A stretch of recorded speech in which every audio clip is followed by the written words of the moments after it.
What's up, guys? Thought I'd push the record button for you today. Just had another one roll through the door. It's a 05 F350 Super Duty. This truck has been in here before. I repaired the box sides. This one, yeah, it's hard to see it, or hard to get it to peel, but there we go. Clear coat's peeling off. This fender, the entire hood, I think it's in pretty good shape. There's a good one right there. You like that? That's some good shit. A couple little rust spots. I'm just going to strip the hood down to bare metal and go from there. This fender seems to be in okay shape. I'm a little curious though. Well, it's had some touch-ups on it. I'm wondering if the front clip of this wasn't all done at the same time and that other fender is the one that sat facing the sun mostly. I have a distinct feeling that this one's going to be crapped up too.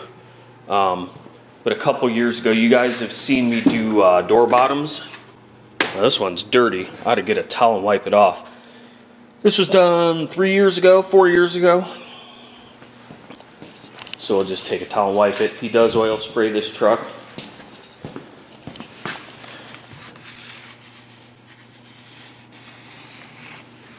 God, it looks like the grit's taking the paint back off of it. You can see how grimy the door rubbers are and all that, and this gets all mudded up down here, but we don't have any bubblage. She's still clean. Oh, you know what? That's just built up grime. Huh. Never mind, paint's not coming off of it. That's just dirt shit that's in there. But these are still, sorry, I'm bouncing the camera all over. I'm kind of excited that these are holding up real well, but they're good. There's just a lot of dirt in the door. Look at the dirt in the door cavity. That needs to come out. You take a blowgun in there and pull the door panel off, but you can see they get oil in there. There's frickin' oil dripping out from under the door panel. So the inside of the door stayed in nice shape. Like I said, this is one of the first ones I probably videotaped and put on YouTube 3 or 4 years ago. But there's the box sides. This one had I guess I'd call it a quickie repair. It wasn't bad. This was a Southern truck, but this area had a rust spot breaking out, and I sectioned a patch in and then painted the box sides because somebody had single stage painted the box on this and taped it off on these. But I repainted it base clear, and it still looks really nice to this day. So I'm pretty happy about that. There's a couple stone chips that got painted over in it, but this is a work truck, one of my landscaper buddies. I've done some work for him in the past, done quite a bit of work for him as a matter of fact. So the project at hand is the front of this truck. So basically I'm going to take 180 and I'm going to strip all of this off.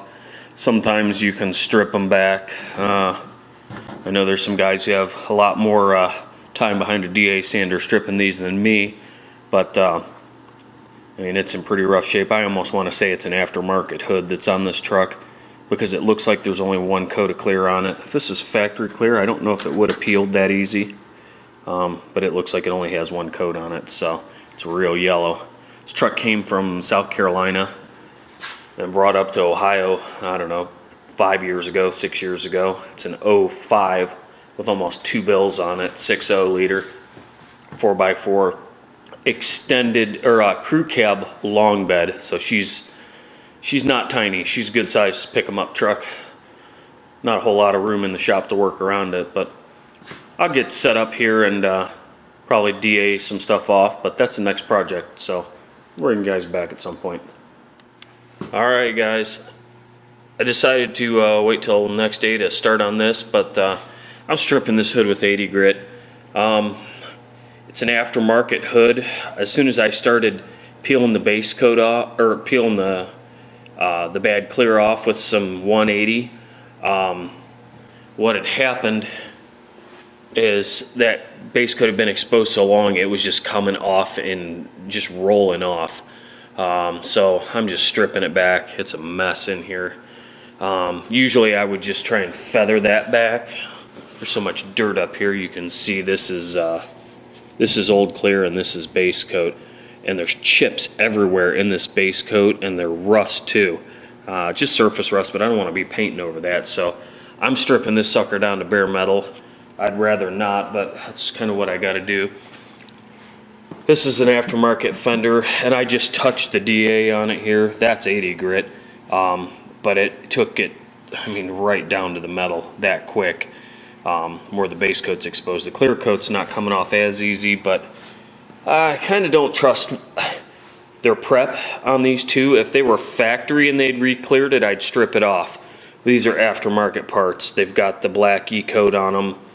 I don't know what happened to this truck in its past life, but it's got an aftermarket hood and an aftermarket fender. Now the driver fender, from everything I can tell, it's a factory fender, but they blended the top of it and they re-cleared it.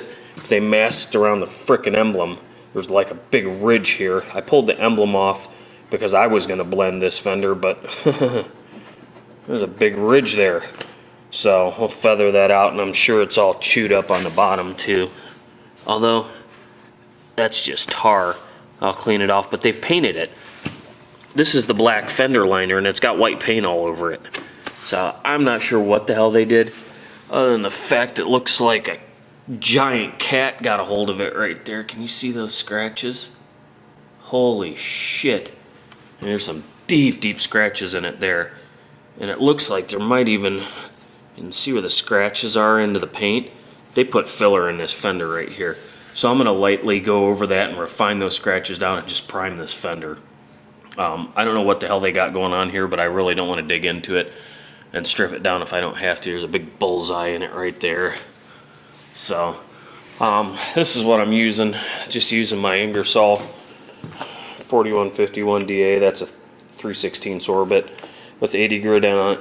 I started with 180, but 180 wasn't doing it for me. And I'm gonna go against my rule here. I'm gonna epoxy this hood. I'm gonna 80 grit scratch it and epoxy it. I don't have any X primer, but I got epoxy. So we'll go ahead and do that. And once that flashes off for a little while, we'll throw some 2K primer on it and just pretty much call that good. Not a whole lot to this one. I did, and here I'll take you guys back off the stand, I guess. I pulled the headlight buckets out of this thing because it's XL trim level, so it's got sealed beam headlights in it. But I found a conversion kit to make it into the composite headlights and put the XLT grill in it, or Lariat grill. I'm gonna paint this bumper too. This bumper looks like shit. This was a textured filler panel or upper bumper cover.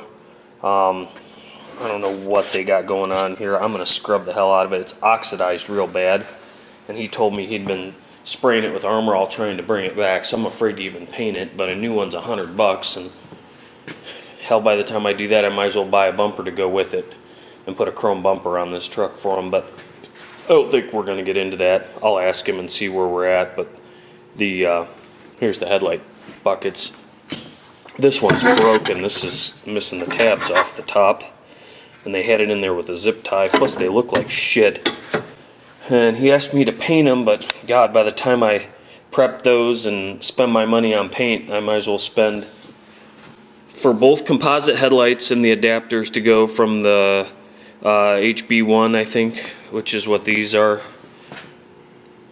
the seal beams, to a 8007, if that's right. That's the plug style on those headlights that the 05s had on them. Comes with the adapters, the grill, $250 or $300.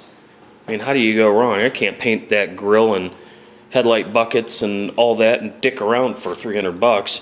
So we're gonna go ahead and do that. I mean, they're not broken and terrible. I could glue it back together, but they look like shit. I think this truck deserves a little more. I also think there's more of a story to this truck than meets the eye. I put you guys back on the stand. We'll tell a little story here. So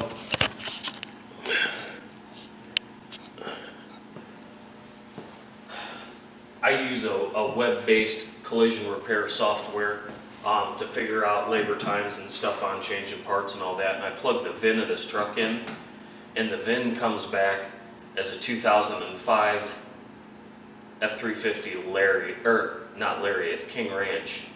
And there ain't nothing King Ranch about this truck. It's got vinyl interior. This truck's been KO'd somewhere, and somebody put a cab on it or something. It's got vinyl seats in it. Actually, no, they're cloth. You can see it through the rip there. That's a cloth seat. This is not King Ranch interior. It's got a bass stereo. So somebody played the flip-flop game on this truck at one point or another. I don't know why or how. I mean, it doesn't have the wood grain doors or dash. Like I said, this truck came from North Carolina or South Carolina. Here's the other thing that cracks me up. So all these trucks have a tag on the core support, but it's usually not held on with a self-tapping body trim screw. So something ain't right here. I don't know, unless that header panel is off of something else, which could be. Not header panel, this is the header panel. The core support might be off something else. And it just happened to have that tag on it for whatever reason. Normally the tags are not held on with screws like that. They're spot welded on.